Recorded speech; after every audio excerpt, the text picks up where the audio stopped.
শুদ্ধিকৰণেৰে পুনৰ প্ৰতিষ্ঠা হ'ল অগ্নিনাভৰ স্বৰ্ণ বিগ্ৰহ।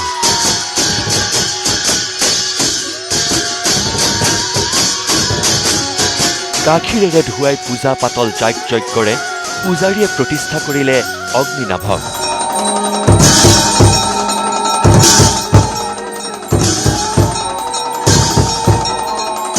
সম্পূৰ্ণ বৈদিক নিয়ম নীতিৰে মহামন্ত্ৰৰ দ্বাৰাই দেৱবাদ্যৰ বজাই সংশোধন কৰি আজি ধুনীয়াকৈ বাবাক পুনৰবাৰ প্ৰতিষ্ঠা কৰা হৈছে। মংগল উৰুলি ধ্বনি দবা তাল ডম্বৰুৰ শবদেৰে মুখৰিত হ'ল আকাশ বতাহ।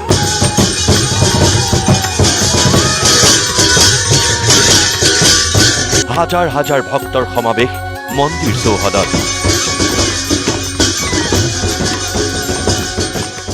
আমি চবে আবেগিকো কৰিছোঁ। আজি সাংঘাতিক ভাল লাগিছে। আমি বাবাক আকৌ আমি নিজৰ স্থানত পাইছোঁ। যেন পুনৰ প্ৰাণ উভতি আহিছে নাজিৰাৰ অগ্নিনাভ মন্দিৰলৈ। বৈদিক নীতি নিয়মেৰে আকৌ প্ৰতিষ্ঠা হ'ল অগ্নিনাভ মন্দিৰৰ মহাদেৱৰ স্বৰ্ণ বিগ্ৰহ। গাখীৰেৰে ধুৱাই পূজা পাতল যাগ-যজ্ঞ কৰি পূজাৰীয়ে শুদ্ধিকৰণ কৰিলে অগ্নিনাভক। তাৰ পিছতেই মংগল উৰুলি ধ্বনি দবা তাল ডম্বৰুৰ শবদেৰে ৰজন জনাই উঠিল মন্দিৰ প্ৰাংগণ। সুন্দৰকৈ সজাই পৰাই এইদৰেই প্ৰতিষ্ঠা কৰা হ'ল অগ্নিনাভক।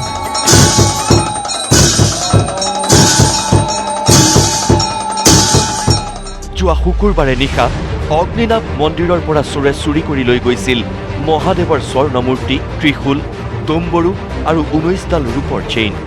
চিচিটিভিত বন্দী হৈছিল কৌশলী চুৰিকাণ্ডৰ সমগ্ৰ দৃশ্য।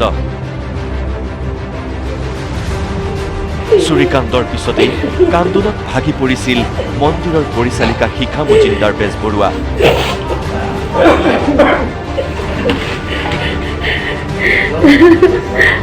অৱশেষত নাজিৰা আৰক্ষীৰ হাতত ধৰা পৰিল 2 কভাইট চোৰ। উদ্ধাৰ হ'ল সকলো সামগ্ৰী। নাজিৰা আৰক্ষীয়ে শিখা মজিন্দাৰ বেজবৰুৱাৰ হাতত অৰ্পণ কৰিলে মহাদেৱৰ স্বৰ্ণ বিগ্ৰহসহ চুৰি সামগ্ৰী।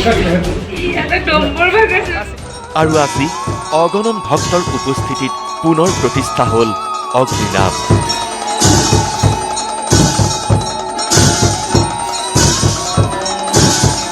প্ৰতিটো বেয়াৰ পিছত ভাল হয় যে আজি বিশেষ পূজা, মানে আজি বিৰাটেই ধুনীয়া লাগিছে। আজি আন দিনাতকৈ বেছি ধুনীয়া পূজা হৈছে। হয়তো বাবাই চাগে এই পূজাকণ বিচাৰিছিলে। সিমানে এতিয়া অনুভৱ কৰিছোঁ যে প্ৰতিটো বেয়াৰ পিছত সদায় ভাল আহে। বাবাক খুব সুন্দৰ স্নান কৰাইছে। আজি আমি বেলেগ ধৰণে আজি অনুভৱ কৰিছোঁ। আজিৰ দিনটো খুব ভাল লাগিছে। সকলো ভক্তৰ মনৰ কামনা সিদ্ধি হওক, তাৰে কামনা। আকৌ মন্দিৰলৈ মহাদেৱৰ চৰণত সেৱা কৰিবলৈ সমাগম ঘটিল হাজাৰ হাজাৰ ভক্তৰ।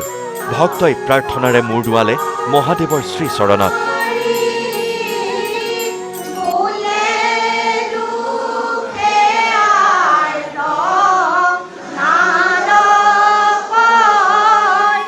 দূৰ দূৰণি ভক্তই মনোবাঞ্ছা পূৰণৰ বাবে মহাদেৱৰ চৰণলৈ আগবঢ়ালে ধূপ দীপ শৰাই।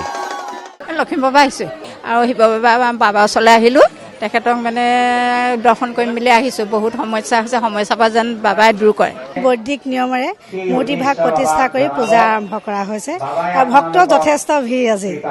ভাল লাগিছে, বহুত ভাল লাগিছে দেখি। আমি চবে আবেগিকো কৰিছোঁ। আজি সাংঘাতিক ভাল লাগিছে। আমি বাবাক আকৌ আমি নিজৰ স্থানত পাইছোঁ। কোনোজন ভক্ত যদি তিনিচুকীয়াৰ পৰা আহিছে, কোনো মনোকামনা পূৰণৰ বাবে আহিছে নলবাৰীৰ পৰা। আমি তিনিচুকীয়াৰ পৰা আহিছোঁ। আজি মানে প্ৰথমবাৰৰ কাৰণে আহিছোঁ। বহুত দিনৰ আশা এটা আছিলে। এই আশাটো মনত বান্ধি আহিছোঁ। মোৰ নিচিনাকৈ ৰাইজেও যিটো আশা লৈ আহিছে, সকলোৱে যাতে ফলভাগী হওক তাকেই কামনা কৰিছোঁ। আমি নলবাৰীৰ পৰা আহিছোঁ। আহিম বুলি ভাবি আছিলোঁ, আহিব পৰা নাছিলোঁ। এবাৰ আহিলোঁ আৰু বহুত ভাল লাগিছে। বাবাই যাতে সকলোৰে মনৰ কামনা পূৰণ কৰক তাতে কামনা কৰিছোঁ। বাবাৰ মহিমা অপাৰ। এইদৰেই আজি হাজাৰ হাজাৰ ভক্তৰ উপস্থিতিত বৈদিক নীতি নিয়মৰ মাজেৰে পুনৰ প্ৰতিষ্ঠা হ'ল অগ্নিনাভ মন্দিৰৰ স্বৰ্ণ বিগ্ৰহ। কেমেৰা পাৰ্চন হিমাংশু নেওগৰ সৈতে নাজিৰাৰ পৰা নৱজ্যোতি বুঢ়াগোহাঁই, নিউজ লাইভ।